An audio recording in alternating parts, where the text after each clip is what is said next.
Salut à toutes et à tous et bienvenue dans Pas un de moins.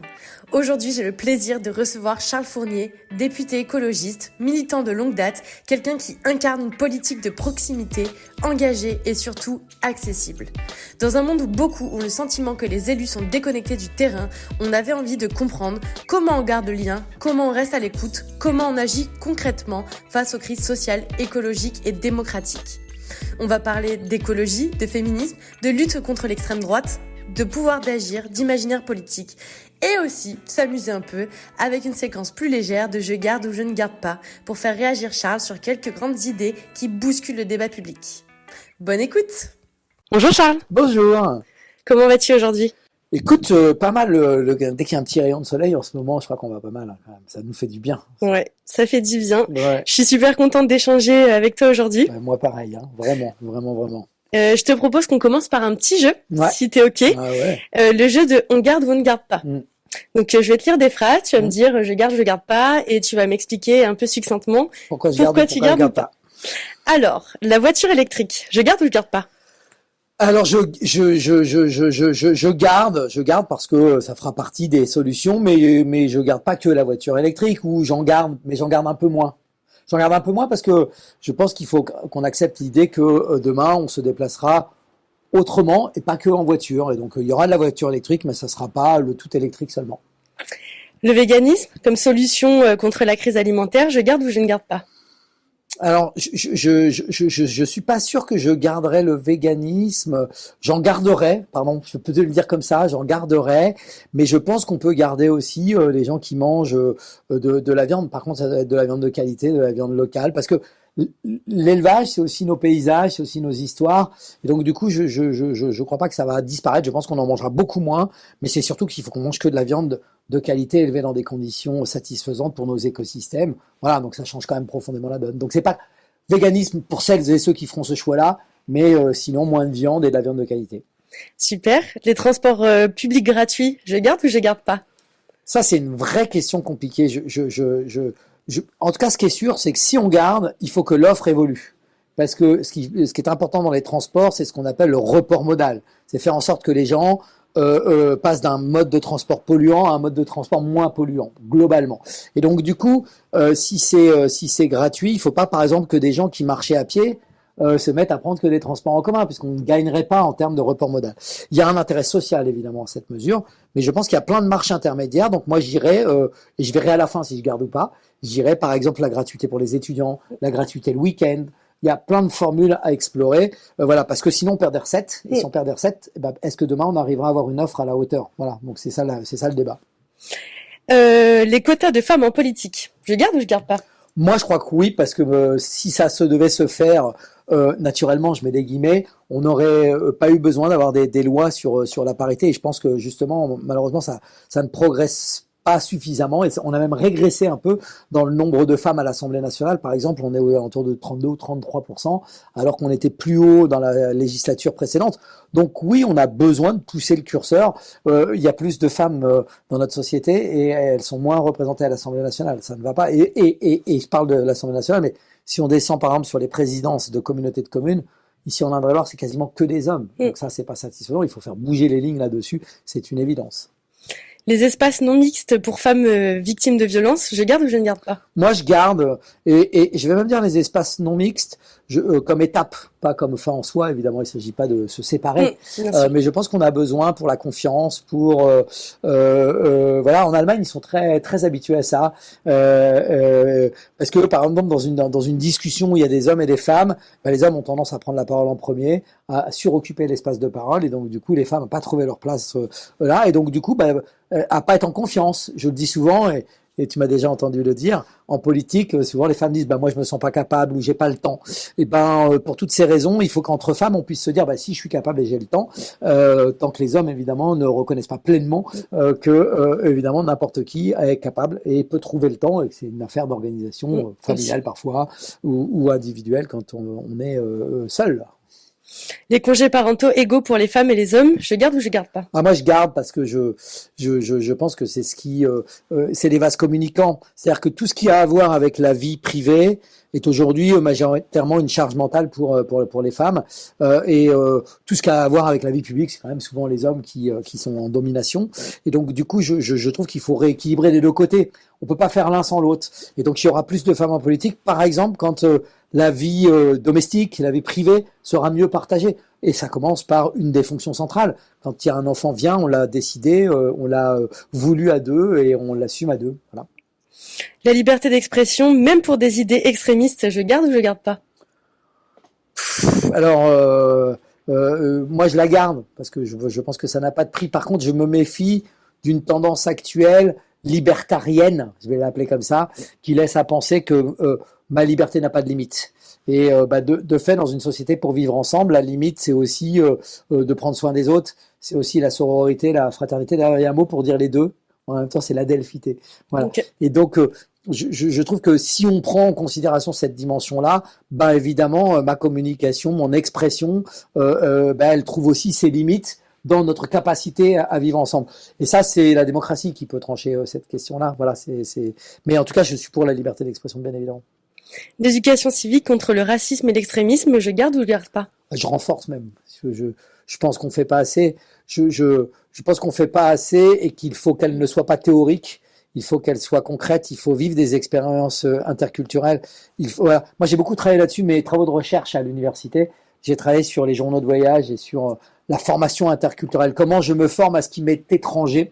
Et je pense que ça passe par l'expérience et les enseignements que l'on tire de l'expérience. Donc il faut mettre les jeunes en situation, il faut plus d'appariements entre des lycées par exemple, des échanges, mais pas juste des échanges ponctuels, où je vais visiter un pays de manière exotique, où je rentre en relation avec d'autres jeunes. Il faut que Erasmus soit multiplié par 3, par 4, c'est tout ça qu'il faut faire pour que finalement on ait une éducation concrète à la reconnaissance des autres, à l'altérité, à la capacité à vivre avec des gens différents et à fabriquer une société quand même. Et enfin, les sanctions contre les discours incitant à la haine sur les réseaux sociaux, je garde ou je garde pas? Ouais, moi je suis pour qu'on régule. Voilà, peut-être ça pose la question de la limite de la liberté d'expression. Et je pense qu'aujourd'hui, c'est devenu rageux, c'est devenu agressif, c'est devenu violent. Je viens d'en être les victimes récemment avec une vidéo de Némésis, un faux groupe de féministes, un groupe d'extrême droite avant d'être féministe et qui m'a attribué des propos que je n'ai absolument pas tenus. Et donc du coup, on voit bien que dans l'ère de la post-vérité, il y a une limite à cette expression libre. Et donc moi, je suis pour que les faits l'emportent aussi. Et donc, je suis pour des sanctions quand on porte atteinte à l'équilibre d'une personne, à sa vie, les formes de harcèlement qui se multiplient. Je trouve qu'on peut pas accepter que ça soit ça notre société.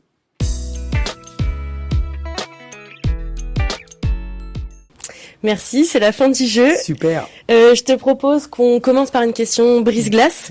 Quelle émotion ressens-tu le plus souvent dans ton travail de député et comment tu la gères au quotidien?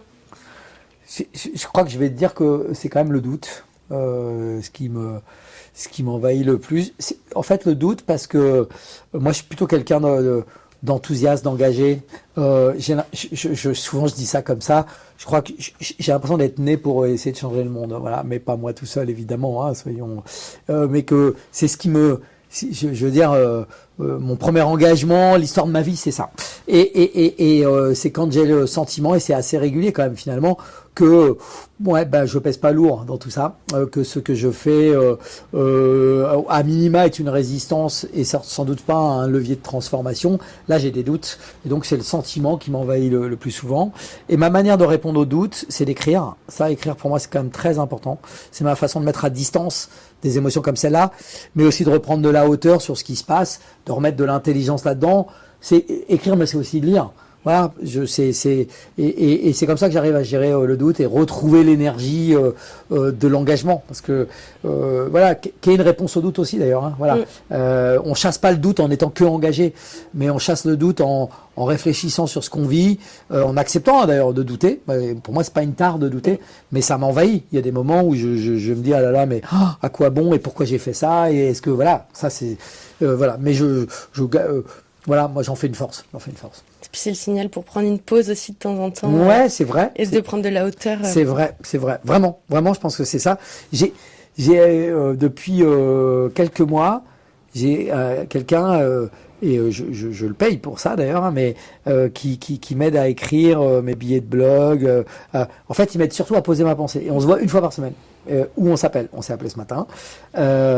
Et ça passe beaucoup par les échanges que j'ai avec lui, où en fait je déverse. Lui, il attrape toute la matière. Il me dit mais en fait, il faudrait que tu parles de ça. Il fait ça avec beaucoup d'intelligence. Et moi, ça me fait vraiment beaucoup de bien. Depuis que j'ai ça, ça m'aide aussi à structurer et à me gérer le doute. Il matérialise ta pensée. Ouais, et ça, je trouve ça très fort. J'ai eu le sentiment d'avoir deux fois ça dans ma vie. Quelqu'un qui est capable de traduire ma pensée et de la mettre aussi un peu en écrit. Hein, voilà. J'ai connu ça avec mon directeur de recherche à l'université. Voilà, moi, j'arrivais pas à avancer sur mon sujet. J'avais l'impression de galérer. Et lui, il lisait entre les lignes et à distance, parce qu'il était au Canada à ce moment-là. Et j'avais trouvé ça tellement fort. Je me dit, qu'est-ce que c'est intelligent. Et là, je ressens des choses qui ressemblent un peu à ça. Et ce que je crois que moi, parfois, j'arrive à faire, mais c'est rare avec des gens. Cette espèce d'état où tu arrives à voir le cerveau de l'autre en train de fonctionner. Enfin, il y a quelque chose qui est de l'ordre d'un lien qui s'établit très fort, voilà, et qui fait que ça circule, et même parfois sans les mots, sans tous les mots, voilà. Et ça avec Clément, parce qu'il s'appelle Clément, je trouve cette relation-là.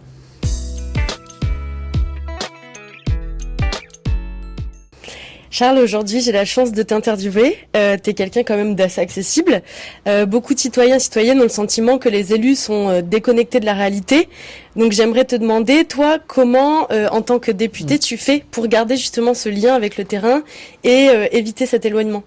Déjà, je vais te dire que j'ai la chance, moi aussi, d'être interviewé par toi. C'est réciproque, parce que c'est un vrai...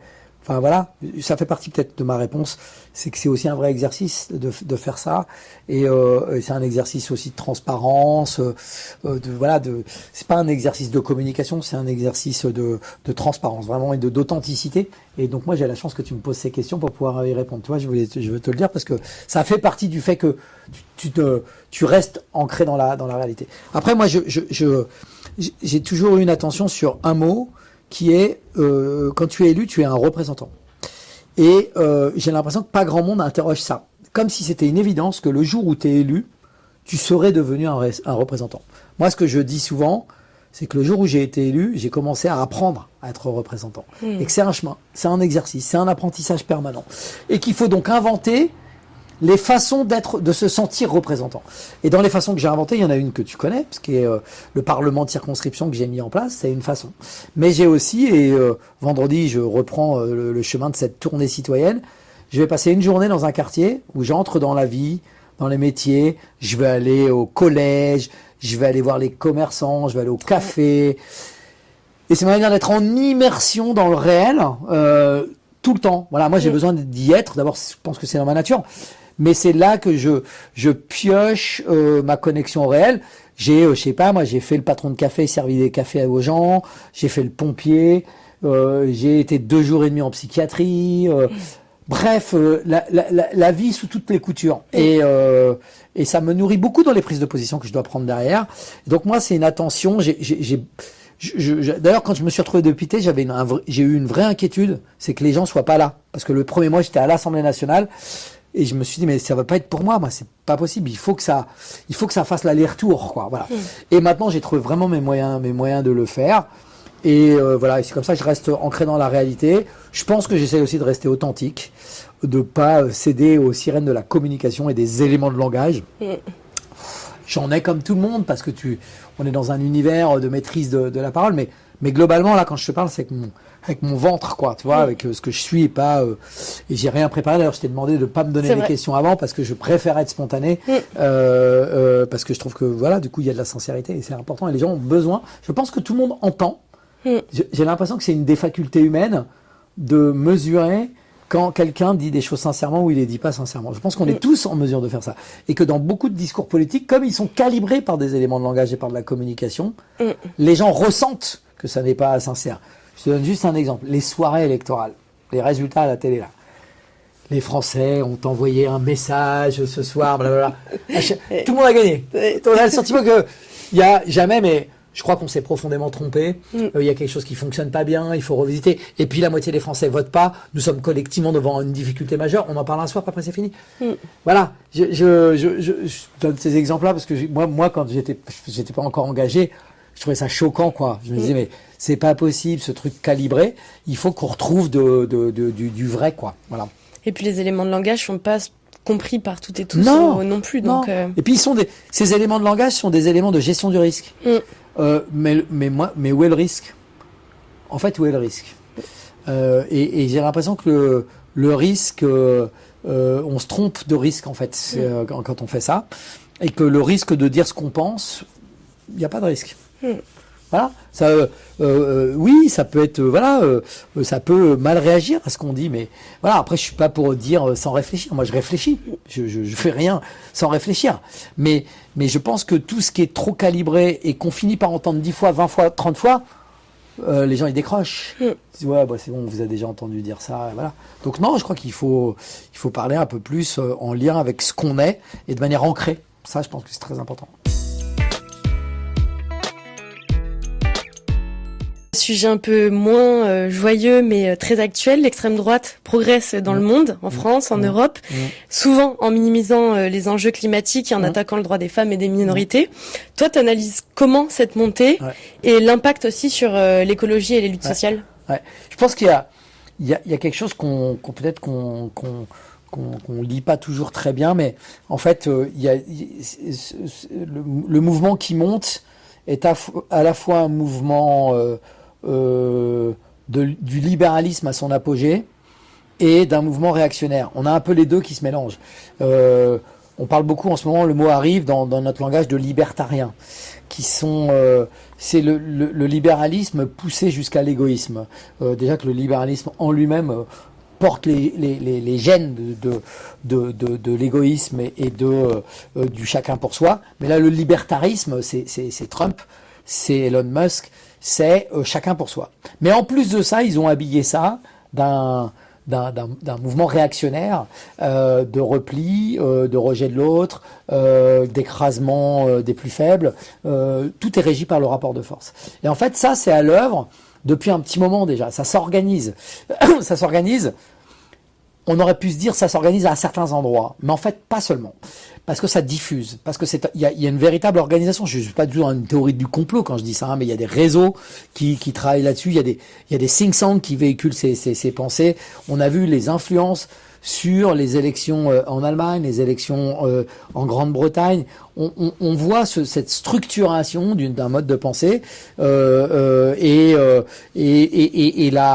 les barons de la tech, il faut les nommer un peu comme ça parce qui sont derrière ça, ces milliardaires qui agissent. On a le même avec Sterrin ici en France, qui est un milliardaire qui a théorisé, qui a une stratégie de conquête de pouvoir. Ils ont plein d'argent, ils ont des médias avec eux, Bolloré, l'univers Bolloré, et tout ça fait une machine. Et en fait, le vrai sujet, moi, qui m'interroge, que tout ça soit organisé, c'est insupportable. Mais c'est surtout qu'en face, on ne l'est pas. C'est que toutes les institutions internationales ont été affaiblies, que toute la structuration d'une pensée de gauche et écolo mondialiste, alors mondialiste au sens noble du terme, internationaliste, c'est a éclaté. On a eu, moi quand j'étais jeune, il y avait l'altermondialisme, qui était une réaction au sommet de Davos et autres, et il y avait une organisation internationale. Là, tout ça s'est affaibli.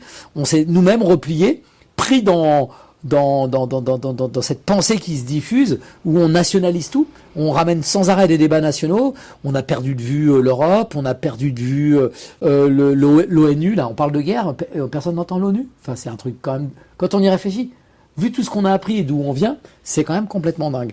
Et donc moi, je sens que c'est ça qui est à l'œuvre. Je pense que le cas d'école intéressant, c'est Orban en Hongrie. Orban, c'était un centriste à l'origine. C'était un libéral. Ça rappelle quelque chose sur ce qui pourrait se passer chez nous. Et qui portait ça. Et puis petit à petit, il a glissé. Et maintenant, on est dans une démocratie, alors certains ne seraient pas d'accord, mais illibérale, où en gros, on explique aux gens, bon, bah, pour pouvoir vous garantir aux uns et aux autres l'égalité, on va vous priver d'un certain nombre de libertés, liberté de la presse, liberté d'aller et venir, voilà. Mais vous comprenez, c'est pour votre bien. On va vous distribuer des chèques pour que tout le monde ait, voilà, mais vous allez perdre, et cette liberté, vous allez la confier au pouvoir, voilà. Et ça, c'est cet illibéralisme ou cette vision libertarienne du pouvoir est en train de s'installer à différents endroits. Elle n'a pas le visage au début et elle en prend le visage progressivement. Et ça, c'est très dur à combattre parce que voilà, nous, pourquoi ici il y a tant d'alertes sur la démocratie en France? Moi, je dis pas que Emmanuel Macron sera Orban. Je veux pas glisser dans des choses comme ça. Mais ce que je peux dire, c'est qu'il crée les conditions pour qu'un Orban existe. Il affaiblit par une gestion très personnelle du pouvoir la capacité démocratique dans notre pays. Nos institutions s'affaiblissent. Ça a commencé un peu avant aussi, hein. Ça s'est amplifié ces derniers temps. Ça, c'est quand même très très inquiétant. On a des vulnérabilités institutionnelles et constitutionnelles. Même un petit bouquin là, qui vient de sortir qui s'appelle chez Gallimard, ils font des tracts. Ce sont des tout petits bouquins. Et là, il y en a un qui vient de sortir sur le projet de réforme constitutionnelle voulu par le RN pour imposer la préférence nationale, maintenant qu'il s'appelle la priorité nationale. Mais en fait, ça sera beaucoup plus que ça. Si jamais ça passe cette réforme, ils veulent s'appuyer sur l'article 11 de la Constitution. Seul De Gaulle a fait ça. Et passer outre le Parlement pour pouvoir imposer une réforme constitutionnelle par voie référendaire. Et donc, du coup, en faisant imposer, et il peut gagner. Et une fois que ça sera fait, on ne pourra changer la Constitution que par cette voie-là. Et pas par l'article 89, qui est normalement le vote du Parlement, des deux chambres, puis la réunion en congrès à Versailles, au 3/5e. Et donc, il y a des constitutionnalistes qui alertent, là, il a fait un petit fascicule en janvier, le constitutionnaliste, pour dire « alerte, voilà comment on peut empêcher ça ». Et donc, ça prouve bien qu'on a des faiblesses, et moi, c'est tout ça qui m'inquiète dans le moment. Voilà, donc c'est le combat de tout le temps, puis je vois les menaces aussi très concrètement localement. Je vois se structurer des réseaux, je vois comment je suis une cible hein, pour ces réseaux au niveau local, parce que je les ai dénoncés publiquement, j'ai fait des lettres ouvertes, j'ai interpellé le préfet, j'ai demandé à ce qu'ils soient mis sous surveillance. Là, je viens de répondre à un groupe Némésis dont je parlais tout à l'heure. Donc là, localement, ça se structure aussi. Et c'est déjà un peu décomplexé. Qu'est-ce que ça veut dire si jamais... voilà. Et je pense qu'il faut qu'on soit pas naïf. Je le dis, hein, peut-être ça peut paraître... oui, bien sûr, il faut essayer de conquérir le pouvoir demain, mais il faut surtout qu'on se mette aussi en capacité à résister et se dire, et si qu'est-ce qu'on fait voilà, ça veut dire quoi voilà, moi, ça veut dire, est-ce que je me maintiens comme député, mais je fais quoi au milieu de l'arène, là, dans un bazar déjà, là, aujourd'hui, c'est compliqué, demain, c'est quoi voilà. C'est des vraies questions auxquelles il va falloir répondre, et on a besoin d'espace pour réfléchir à tout ça. Est-ce que, quand même, t'es optimiste ? Est-ce que tu te dis que ça peut basculer de l'autre côté, ou est-ce que c'est très mal engagé? Moi, je pense que pour être optimiste, il faut avoir aussi une vision lucide du monde. L'optimisme, il est pas béat, il s'ancre sur une analyse du monde et une compréhension du monde. Donc, il faut mettre c'est-à-dire qu'il faut pas mettre que de l'émotion, il faut mettre de la compréhension sur ce qui se passe.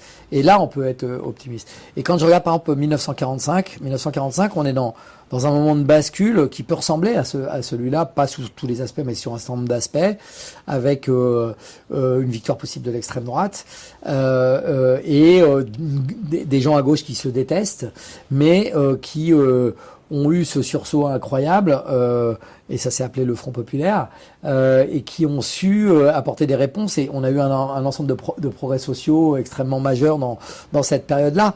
Donc oui, je veux garder l'optimisme. Maintenant, ce que je crois, c'est qu'il faut s'organiser. C'est-à-dire qu'il ne faut pas juste en parler, il faut s'organiser. Et vraiment, je pense qu'il faut sortir d'une forme de naïveté en se disant ça va pas arriver. Bah si, ça peut arriver, ça se structure, ça s'organise, et nous on doit être organisés. Et on doit vouloir, moi je veux conquérir le pouvoir, pas pour le pouvoir, franchement je m'en fous, mais je veux conquérir le pouvoir, en tout cas les responsabilités pour changer la donne. Voilà, et donc là on est dans, moi c'est ça qui me tient aussi, hein, c'est de me dire d'essayer de participer à cette organisation, de faire du lien entre plein de gens. Voilà, je pense que vraiment on rentre dans un moment de turbulence et qu'on va avoir besoin d'autres espaces que ceux qui ont existé jusque-là. Le podcast a pour vocation de sensibiliser, entre autres. Ouais. Comment convaincre que l'écologie, loin d'être une contrainte, peut être une solution face aux inégalités économiques et sociales? Moi, j'aime bien dire ce qu'est l'écologie. Parce que je pense que... et c'est toujours notre difficulté. C'est qu'il faut d'abord expliquer ce qu'est l'écologie pour que les gens peut-être se disent « Ah ouais, c'est peut-être pas tout à fait ce qu'on m'a dit ou ce que j'ai cru comprendre. » L'écologie, elle renvoie à notre manière d'habiter.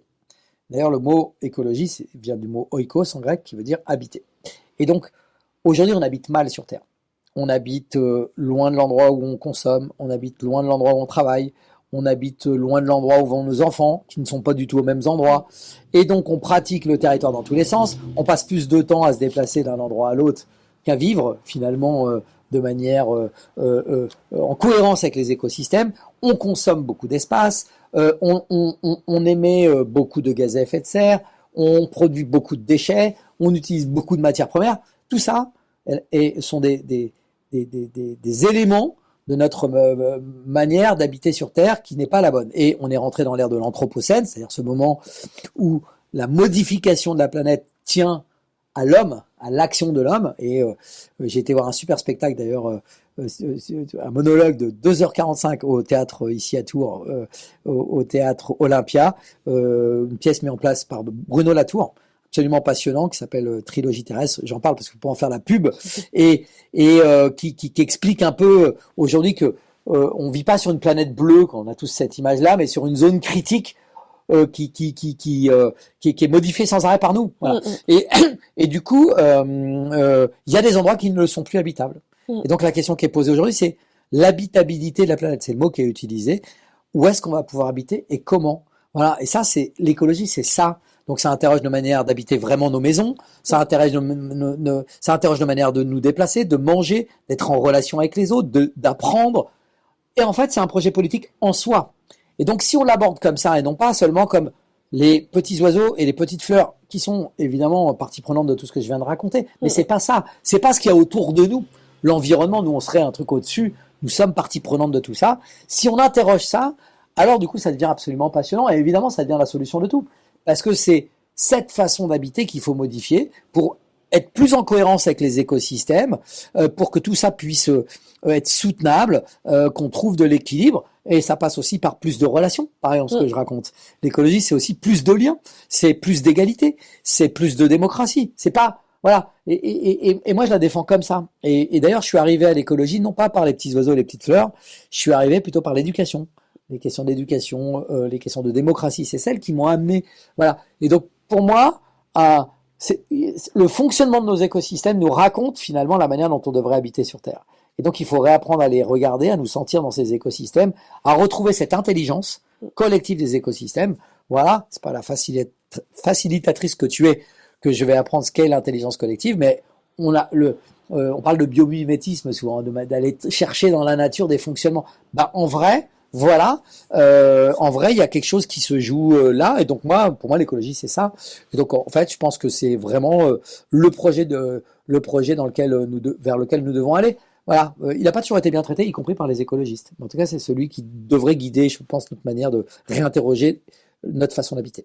Et pour faire le lien justement avec ça, comment on peut redonner du pouvoir d'action aux citoyens et citoyennes dans un contexte où beaucoup se sentent impuissants et impuissantes face aux crises écologiques, sociales et démocratiques?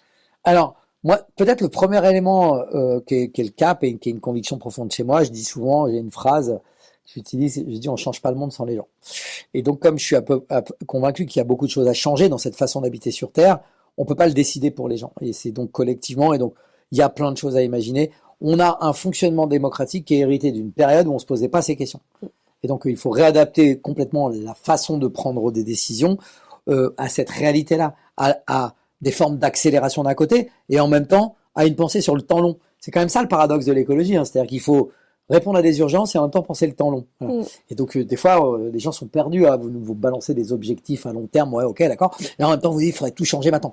Il y a quelque chose qui est. Et donc, du coup, ça invite à un fonctionnement démocratique enrichi, différent, associant beaucoup plus les gens parce que ça les impacte dans leur vie. Donc, la première voie et le cap, c'est celui-là.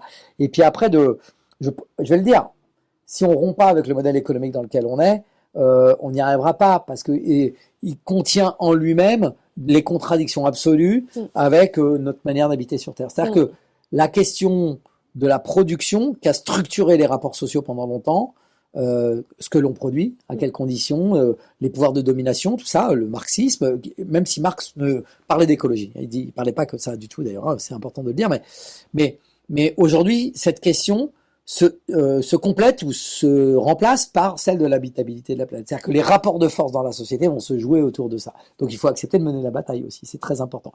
Et puis enfin, peut-être le troisième élément, évidemment qu'il y a un levier par l'éducation, mais l'éducation concrète, le fait d'inscrire ça dans l'expérimentation. Moi, je crois beaucoup au fait qu'on expérimente et que j'aime bien, il y a une phrase que j'utilise beaucoup aussi, je dis on ne pratique pas les théories, on théorise les pratiques.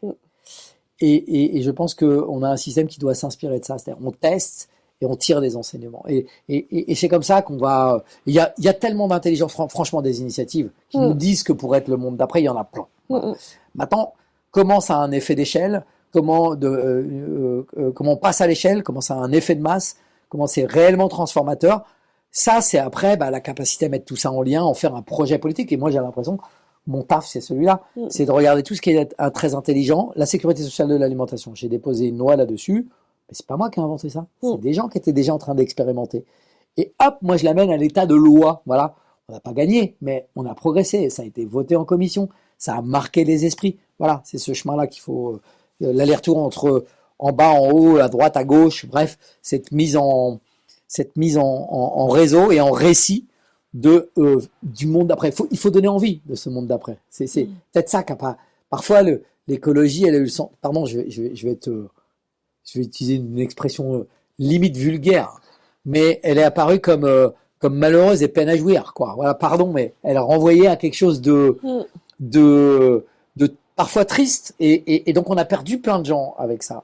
Et je trouve qu'il faut y mettre de la joie, il faut y mettre du bonheur, il faut y mettre, voilà, pas naïvement, hein, parce que ça va être dur, il y a de la bagarre, je l'ai dit, c'est un rapport de force, mais il faut qu'on puisse se représenter, et il y a des gens sur qui on doit absolument compter pour ça, c'est les artistes. Je suis convaincu, là, quand je vais voir ce spectacle-là, Frédéric Touati, qui est la co-autrice avec Bruno Latour, qui malheureusement est décédé, elle est chercheuse au CNRS.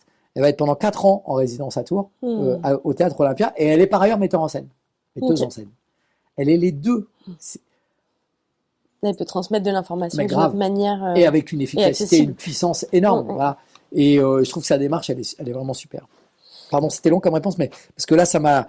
Voilà, ça m'a... Non, c'est très bien, ouais. C'est très bien. À une époque où le débat public est souvent polarisé et violent, comment on recrée plutôt des espaces de discussion sereins, constructifs et surtout sans céder du terrain aux idées réactionnaires. Je pense que là, il est tellement incandescent le débat qu'on n'y arrive pas facilement sans des médias au sens non pas Bolloré du terme, mais sans avoir des règles communes sur la façon dont on délibère. Ce qu'on a perdu, c'est la capacité à délibérer et les processus de délibération. C'est ce qui précède la décision, la délibération. C'est le plus important. Par exemple, moi, tu vois, je défends l'idée de référendum, mais si elle est précédée de délibération. Si elle n'est pas précédée de délibération, ça peut être un truc très des affects, de la colère, je vote contre quelqu'un plutôt. Puis oui ou non, ça marche pas comme ça. Voilà. Et donc, il faut ce chemin-là. Donc, on a besoin d'espaces, comme le Parlement que j'ai créé là, on a besoin de multiplier ces espaces-là. On a besoin de gens pour aider, des facilitateurs et facilitatrices, pour aider à ce que cette délibération s'organise. Parfois, on a besoin de s'auto-organiser pour qu'on puisse délibérer. On a besoin de retrouver le chemin de l'écoute. On a besoin de se taire par moment, voilà, parce que on peut pas écouter si on se tait pas, voilà.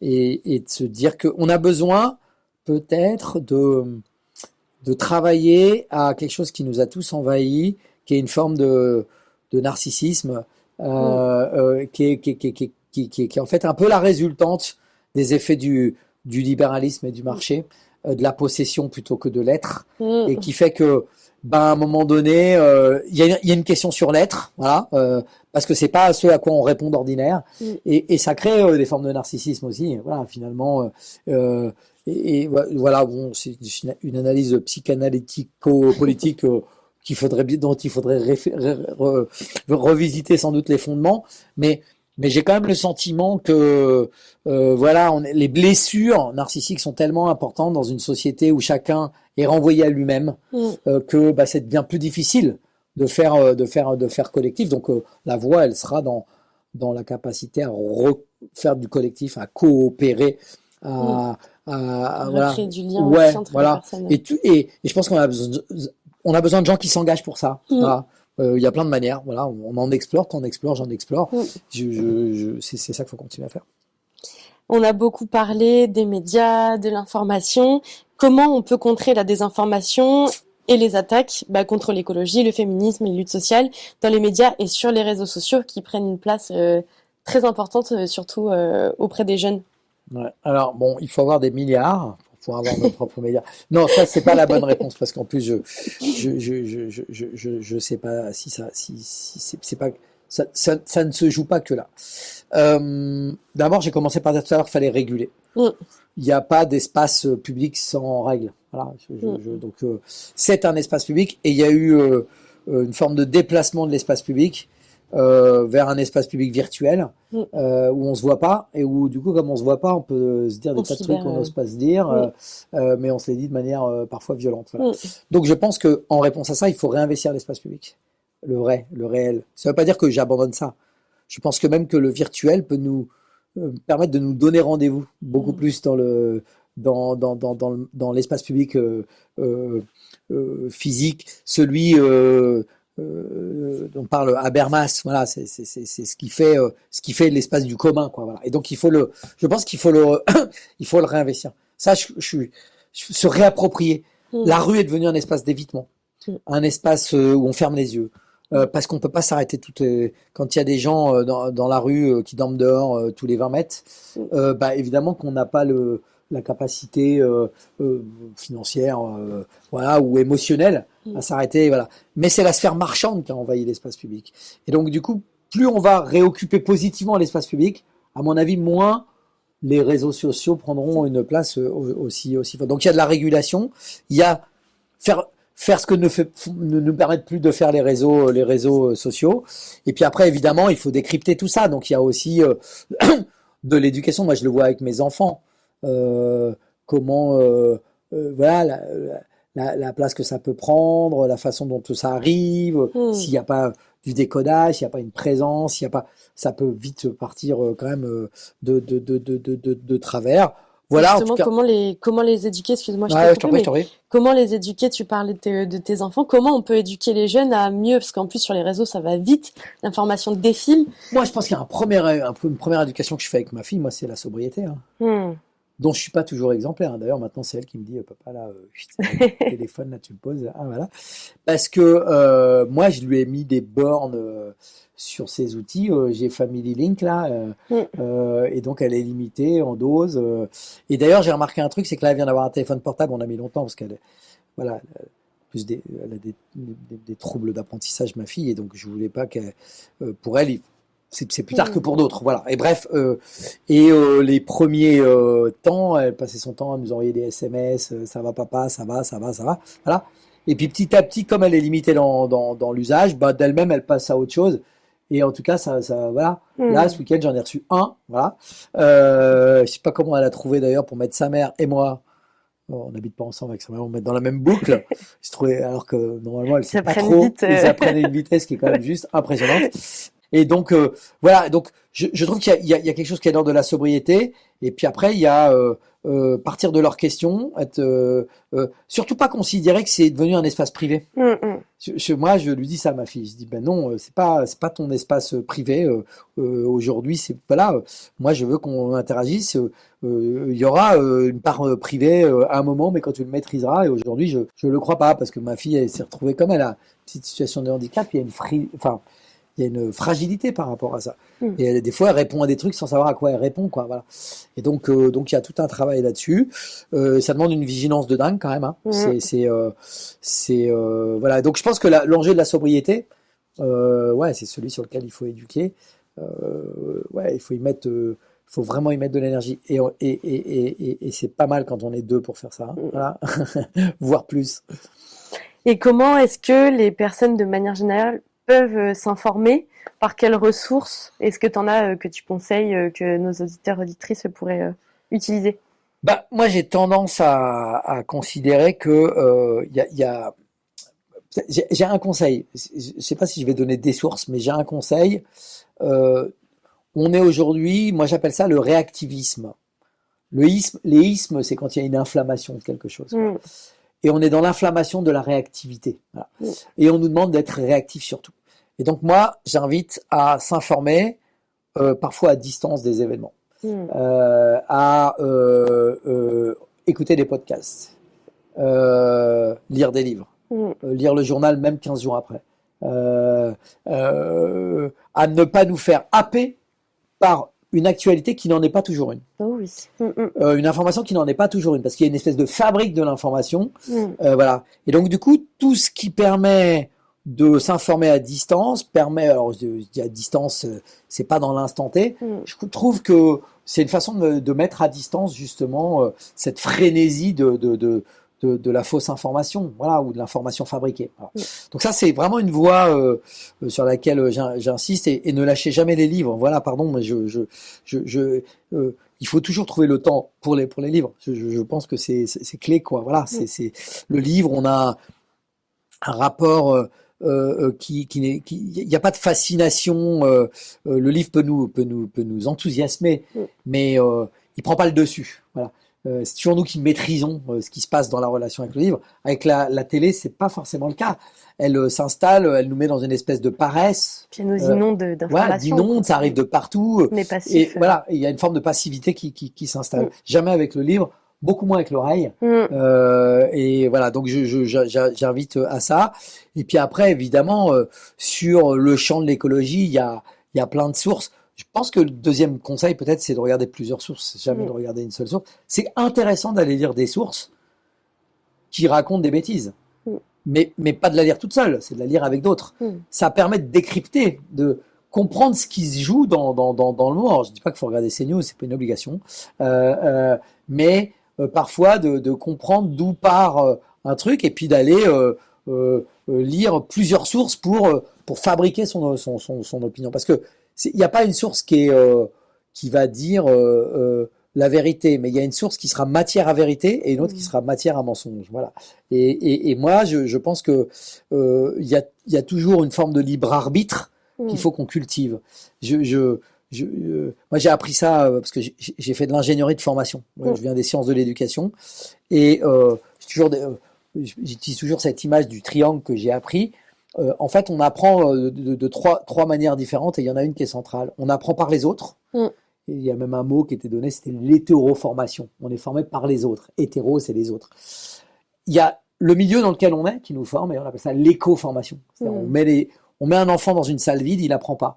On met un enfant dans une salle avec du papier, du carton, là, il va faire plein de trucs. Et il va fabriquer, il va apprendre. Voilà. Et puis enfin, ce qui va articuler les deux, c'est l'auto-formation. C'est la capacité d'apprendre à apprendre. Et c'est ce qu'on développe dans notre cerveau. Et c'est quand même aussi une des forces de l'espèce humaine, de connecter des synapses dans le cerveau pour... j'aime bien prendre une autre image. Vous savez, les jouets quand on est enfant, où il faut rentrer des carrés, des ronds, des triangles. Et vous voyez, l'enfant qui essaye de faire rentrer un carré dans le triangle, ça rentre pas, puis un jour, paf, il trouve.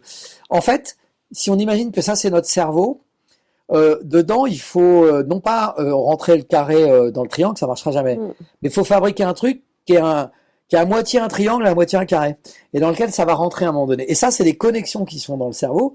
Et apprendre à apprendre, c'est ça qu'on fait. C'est mécanique ce que je raconte. Et, je l'y mets en image pour qu'on le comprenne bien, mais je pense que c'est vraiment ce qu'on fait.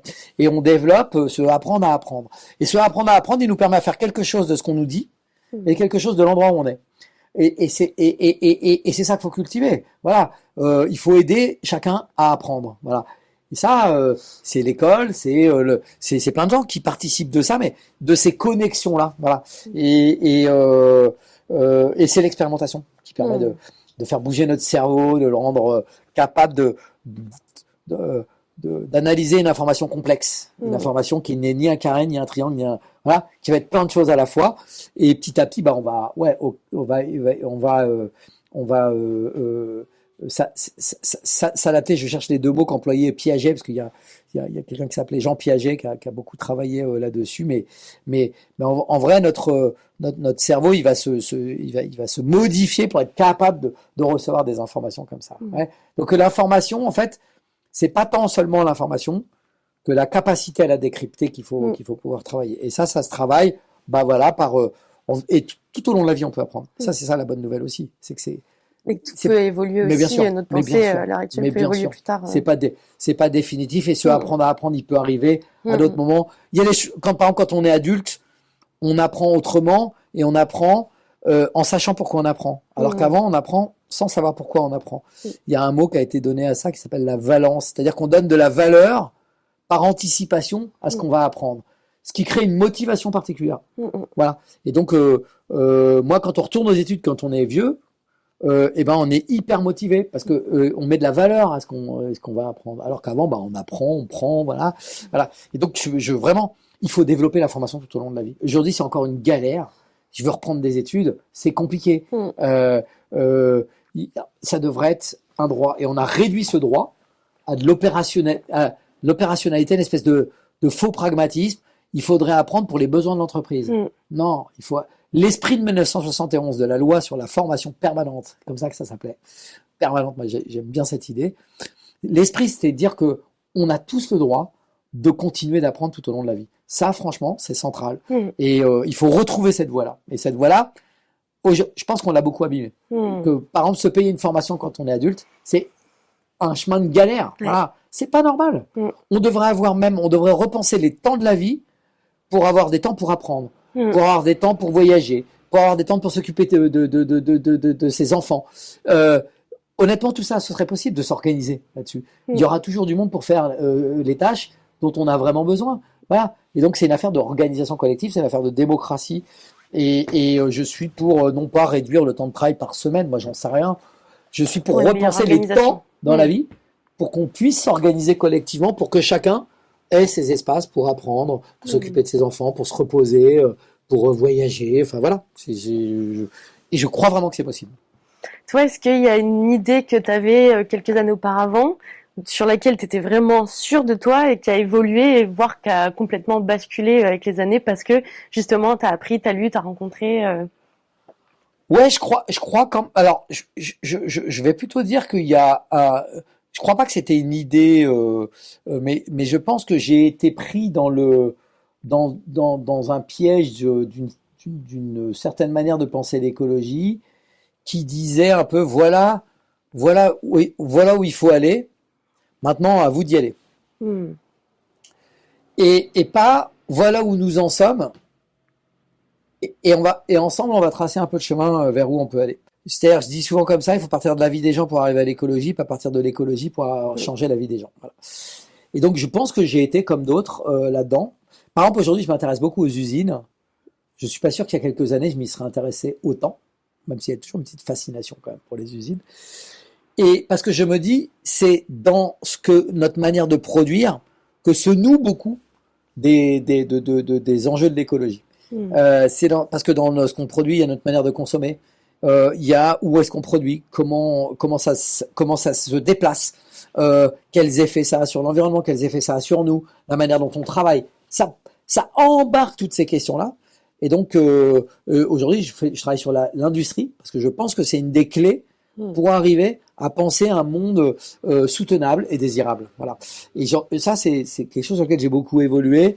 Parce que dans la première version, en fait, on arrivait à ne convaincre que les convaincus. Et un petit peu plus large, parce qu'on a embarqué par moment des gens. Mais là, par exemple, ce que je fais peut reconnecter avec le monde salarié qui a eu plutôt l'impression, le monde ouvrier, que nous, on voulait fermer des usines et que c'était contre eux. Alors que c'était pas ça la question, mais parce qu'on a raté des alliances. Et donc, il faut refaire ces alliances-là.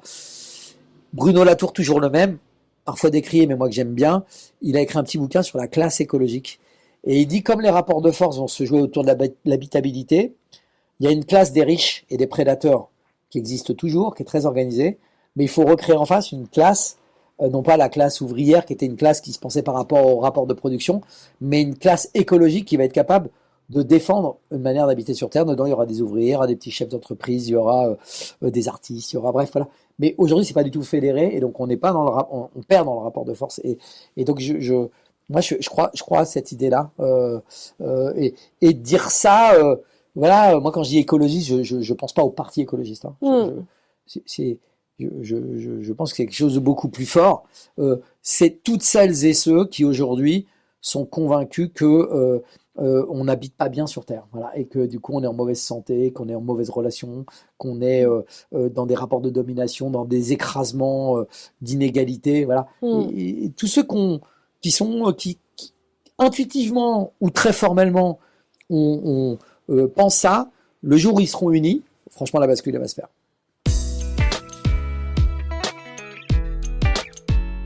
Tu parlais des personnes convaincues. Comment on va chercher des personnes qui ne le sont pas? En partant de leur vie, en s'intéressant à leur vie, en partageant un bout de leur vie, en acceptant que ça prenne du temps, en faisant avec, en mettant la main à la pâte. Voilà, c'est tout ça. On change pas la vie des gens sans les gens. Charles, on arrive bientôt à la fin du podcast. C'était top. J'ai deux petites questions un peu plus légères pour toi. Si on appliquait demain un programme écologique, féministe, antifasciste, ambitieux, la France, ça ressemblerait à quoi en 2050? Dans un monde vraiment idéal. Je pense que d'abord, on aurait une France qui aurait recollé aux écosystèmes obligatoirement. Et donc, du coup, on aurait plus forcément des régions administratives, on aurait le bassin versant de la Loire, on aurait le peuple de Loire, le peuple de Seine, le peuple de Garonne, on aurait les humains et les non-humains participeraient de la compréhension et de la gestion de notre pays. Je pense vraiment ce que je dis, je le pense un peu profondément.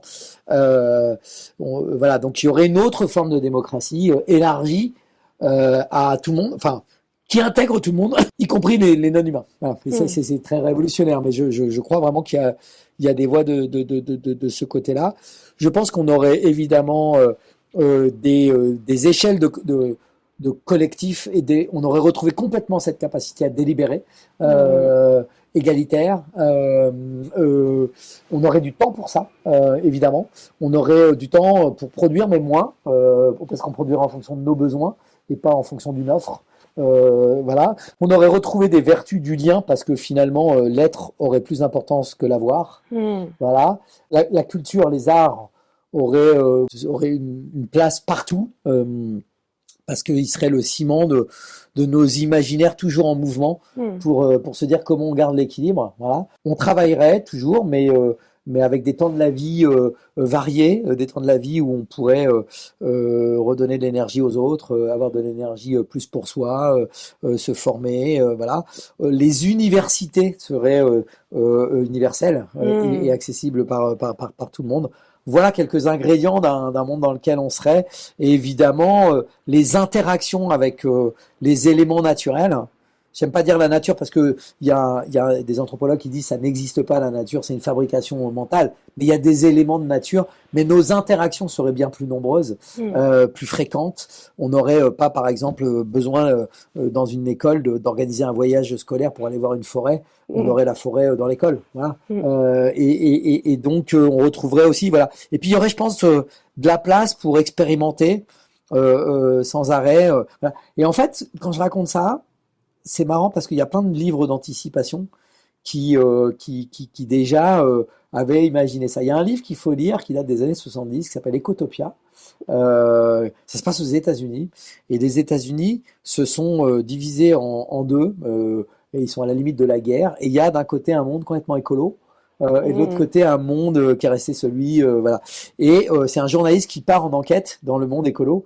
Voilà. Alors il y a plein de côtés qui sont très liés aux années 70, qui pourraient ne pas nous plaire aujourd'hui. Voilà, évidemment, ce serait actualisé. Mais c'est intéressant de regarder ce qui s'y passe et ce qui se joue dans ce monde-là. C'est-à-dire qu'en même temps, cet imaginaire, il est affaibli. Je pense qu'on a besoin des artistes pour ça, mais on peut réactiver. Dans le moment, c'est difficile, mais je vois en même temps, quand je présente une loi sur la sécurité sociale de l'alimentation, ce que ça déclenche dans la tête des gens de dire, ah bah oui, l'alimentation, mais oui, mais bien sûr que ça devrait pas être dans le marché, ça devrait être un commun. Mais bien sûr, l'eau, on devrait gérer ensemble l'eau et la répartir de manière juste. Il y a plein de trucs qui cheminent, pas avec tout le monde. Donc du coup, c'est tout ça qu'il faut mettre en mouvement. Et le monde de demain, bah moi, il serait un peu fait de tous ces équilibres-là. Trop bien. Et ma dernière question, c'est, on répond quoi au tonton qui est climato-sceptique? Je pense que peut-être ma première réponse, c'est de dire qu'il faut pas forcément lui répondre tout de suite. Que c'est pas une affaire de conviction et de force de notre argument, mais que peut-être on peut proposer au tonton de venir vivre un truc avec nous. Il faut beaucoup d'abnégation pour faire ça, mais de lui proposer par exemple d'aller passer une semaine en montagne pour partager avec lui sensiblement l'état du monde. Donc peut-être c'est ça, ou en tout cas le questionner suffisamment sur sa vie à lui pour voir à quel endroit il pourrait lui-même mesurer. Peut-être on n'y arrivera pas, et si on n'y arrivera pas, c'est pas grave, il n'y a pas qu'un tonton, on en a d'autres. Mais en tout cas, ça vaut le coup d'essayer, par le lien, de lui faire vivre quelque chose, et de pas partir de sa certitude tout seul, et de dire que je vais être plus fort en argumentaire, mais plutôt de la force de l'expérience. Eh ben écoute, on arrive à la fin du podcast. Merci beaucoup, J'ai merci adoré, pour ton temps. Charline, merci beaucoup, Trop bien. c'était super, vraiment. Merci Charles. Avec plaisir.